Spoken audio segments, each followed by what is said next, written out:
Julia Pastrana had been on exhibit and managed by one despicable confidence man by the name of Robert Lent. I watched all those mortal fools gawking at her, their jaws slack with a look of disbelieving in their eyes. To them she was as ugly as a woman could ever be. Fools! They could never understand her true attraction. Julia Pastrana was maybe a little more than a meter in height and covered by hair as silken as that of the fur of a bear cub. The hair on her head was a black thicket of mysteries. Her nose flared full of jungle, her breast full and ample, and her mouth firm and sensuous. Her eyes were black and piercing like the predator cat, filled with an intelligence that only 1,000 years of intimacy with the so-called animal kingdom could appreciate. This was the beauty of Julia Pastrana. No one could ever see that nature's abundance was in her. It was as if this vanity called civilization had made mortal men and women blind to the total encompassing beauty that Julia beheld. Finally, feeling those urges growing incredibly in me, I knew I had reached a plateau in the nature of my existence. To seek carnal union with Julia Pastrana was to consummate final union with Mother Earth herself.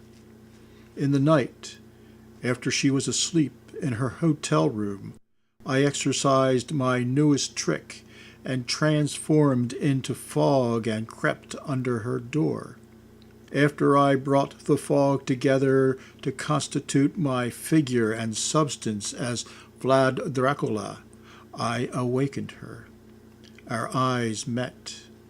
Her eyes were piercing and black in the night.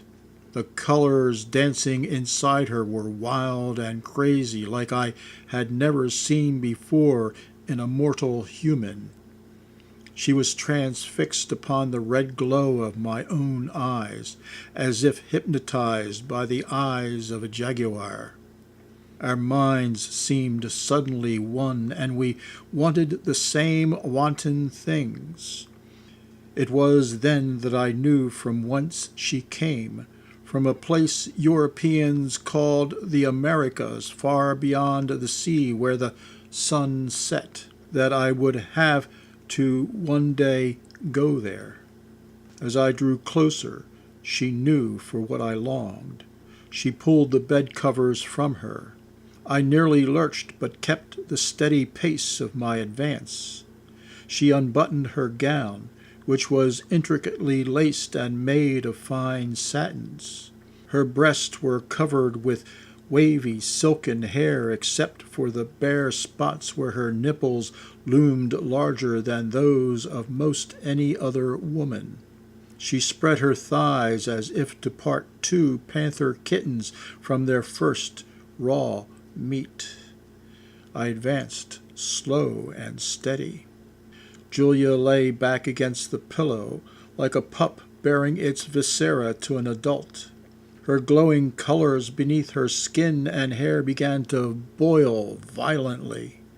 A sweet smell of jungle radiated from her, jungle like that which I remember as a little boy and which lay far south below the Valley of the Kings. My nose touched her hair, and the scent made me dizzy. My hand touched her breast, and her nipple burned in my palm.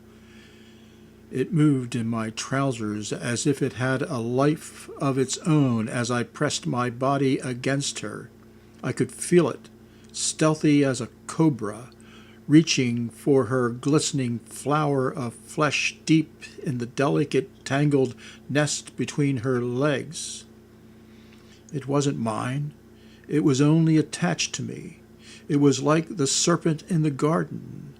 I couldn't believe I could get so warm. The colors that had boiled beneath her skin and hair were suddenly dancing all around us. we almost dissolved into air.